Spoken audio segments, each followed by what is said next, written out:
NBA Draft Prospect Scouting Report, Rob Dillingham edition. This is one of the most fun players in this NBA draft class. And based on how we talked about him throughout the season, Carter, I think this was maybe your favorite college basketball player in the country last year. No, Before we, what? no, no, Yeah, what are you talking about? Why would you say that? why would I say what? Why would you say last year? Like always? Like of all time? Okay, my bad. I was just curious because I saw where you ranked him on your big board and noted that you ranked him lower than me, Ralph, and Riley did. So would you like to address those allegations that maybe you've been fake showing love to Rob Dillingham? No, I hold myself to a standard where I need to support him to the highest level, but also I need to create a chip because I know how he operates, and the chip is created by me. I think you have created a chip. So he is the fifth ranked player on our big board. He is top five consensus player in this draft, according to us on the Sleepers Media big board. We ranked the top 75 players. It's interesting to me, though, because Riley ranked him fourth. You, me, and Ralph all ranked him seventh or lower. And he still ends up fifth because in this draft, there's a lot of guys that at least one of us was significantly more down on the others. So when you average it out, like, even if there's a player that all of us thought were top 10, but one of us had like 25th, it tanks their score in a way it didn't tank Rob Dillingham's score. So he becomes a top five prospect, even though only one of us had him in our top five. Give us the general breakdown of Rob Dillingham's game, though. What do you love about Rob Dillingham? He's just electric with the ball in his hands. He truly is. I think he's like a quick twitch guy. Obviously, he's undersized, but he's very quick. He's got a really quick pull up jumper. He has the ability to have like crafty finishes at the hoop and around the rim, and he's an electric scorer and just electric with the ball in his hands. Like anytime he got it, he was making a play, whether it be for better or for worse, because sometimes it was for worse. But with the ball in his hands, he was just completely electric. And honestly, I think he's a better. I don't think he gets enough credit for his passing ability because I actually think that he can pass the ball in a going through pick and roll like lob type sense. And I feel like sometimes he gets the you know what do you want to what do I want to call it? He gets the notion that all he does is just like gun all the time. When I think that he actually does do some playmaking things as well. He definitely does. Yeah, he's not just a scorer. He's not just a score first guy. Your favorite term on the basketball court is quote do him. That's your favorite Yeah. offense. Yeah. Rob Dillingham's a generational do him player, but he's not just out to only score. He will also do him in order to get his teammates involved, and that's fun for me. I love watching him. You will never watch Rob Dillingham and not enjoy it. Wherever he goes is going to be like a league pass team, but I think he's a player that could help a winning team as well. This will be an interesting one as we get into our categories because we both believe in him, but there definitely is some questions with what he'll end up being in the NBA as well. Let's jump right in. One word to describe Rob Dillingham. Hooper. He's a hooper. Straight up. I get it. He's 6'2", he's skinny. That dude is a hooper. He will do you. Just a hooper's hooper. My word is ballerina because when I watch Rob Dillingham, I view like every time he gets the ball, every time he gets like in a triple threat, it's just like, may I have this dance? Like You're that's phony. what this You're is. phony. You hate ballerinas. Well, that's the thing about it is, I was going to get to this point. He is going to always ask the defender, "You want to dance? Oh, let's dance. You want to dance?" But the thing is, like dancers are inherently a little bit mischievous. They're a little bit there's mystical. There's whimsy, but there's also a dark side. Have you seen Black Swan? I have. You've seen Black Swan. I have too. I lived Black Swan, okay? The one ballerina that I ever, that's a crazy sentence. I dated a ballerina. She cheated on me. Rob Dillingham will cheat on you. I can promise you that. Like That's just insane. if you are an NBA team drafting Rob Dillingham in the top five, there's gonna be a moment that he cheats on you, and that's part of the Rob Dillingham experience. The highs will be high and the lows will be low. You don't like that?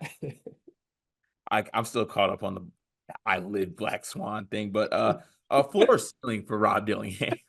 But the main takeaway from the words on this play is Rob Dillingham will cheat on you.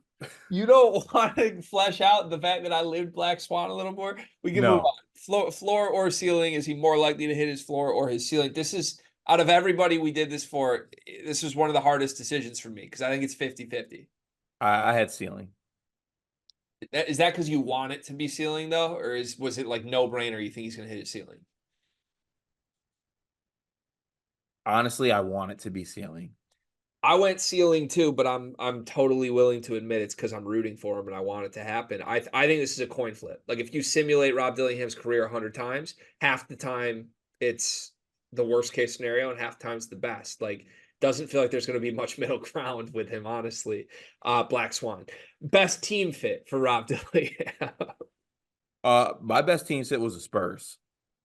Really, that seems like one of the worst fits from my perspective. Explain it to me. Because I want to see Rob Dillingham and Wemby play together. Just because, yeah, I mean that would be fun, but like, I think he would drive Pop insane. Maybe Pop, like they somehow, like, what is it? The two opposites attract. Maybe like that works. Maybe, maybe. Um, I said the Charlotte Hornets because I believe he's from Carolina, so this would be Yeah, like, he's from North Carolina. Yep. yeah, hometown kid. Pair him with LaMelo. Crazy. All right, hold on a second. The kid that you just described as he might cheat on you, you want to combine him with redacted Brandon Miller and LaMelo Ball. Black Swan. um, the best year of Rob Dillingham's career, his peak season. What do his stats look like? So you know how high I am on Rob Dillingham. So there's gonna be some sticker shock values to this one. Oh, good Lord. 23, 5, and 4. What does he shoot from three? He shoots 37% from three, 42% from the field. I don't hate that as much as I thought I would.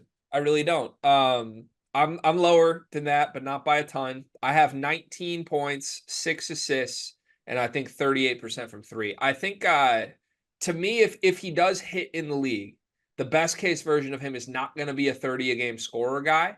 It's going to be a guy who actually embraces getting other guys involved a little more. And that's where the high assist total comes in. I think he's capable of that. And I think he shoots at that level as well. In 5 years, what is he? He could be a all NBA player, an all-star, a starter, a bench guy, G League, overseas, or a podcaster. A podcast? Podcaster. I think he'll be an all-star.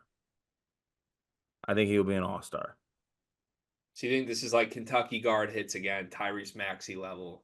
Yeah, we get to that point, we're like, oh, why are we surprised that a Kentucky guard is really good in the NBA?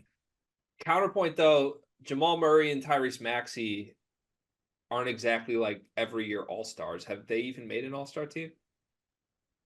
Didn't Maxey make it this year? Did he?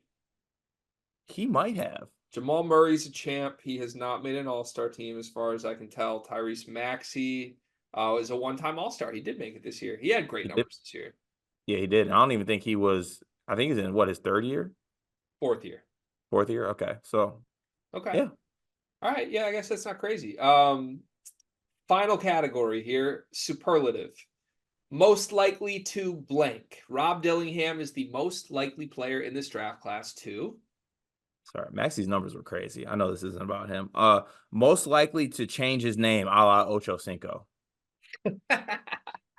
What do you think he would change his name to? Like Billingham, just one, and like the back of his jersey, just Billingham. Call me Billy. Just Bills. Billy Goat.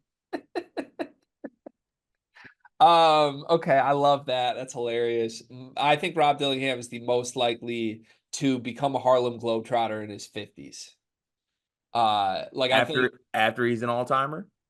I don't know if he'll be an all-timer or not, but regardless, like whenever his playing career is over, I think it's just like he gets a blank check from the Harlem Globetrotters to like come just do fancy passes and fancy dribbles as like the old man, like the Uncle Drew commercials, but it's Uncle Dill.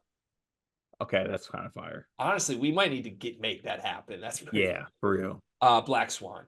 Thank you for watching this video. If you want to see all of our 75 player scouting report videos, they are on the channel, releasing 5 per day leading up to the NBA draft. The NBA draft is coming up, and I've got something awesome for you. We are partnering with the people at NBA 2K Lab. NBA 2K is the best video game on earth. The people at 2K Lab are making some awesome stuff to make that game even more fun, and they just launched their 2024 NBA Draft Simulator, where you can find the official Sleepers Media big board. We ranked our top 75 players in this draft class. Me, Carter, Brian Ralph, Riley Davis. We did it together, and it is featured on the 2K Lab NBA Draft Simulator. You can take control of any team in the draft, play GM with just one click, and see our entire rankings before these videos even come out. Check out the link in the description of this video to try out the draft sim for yourself, and you can find more mini games at nba2klab.com/NBA-mini-games.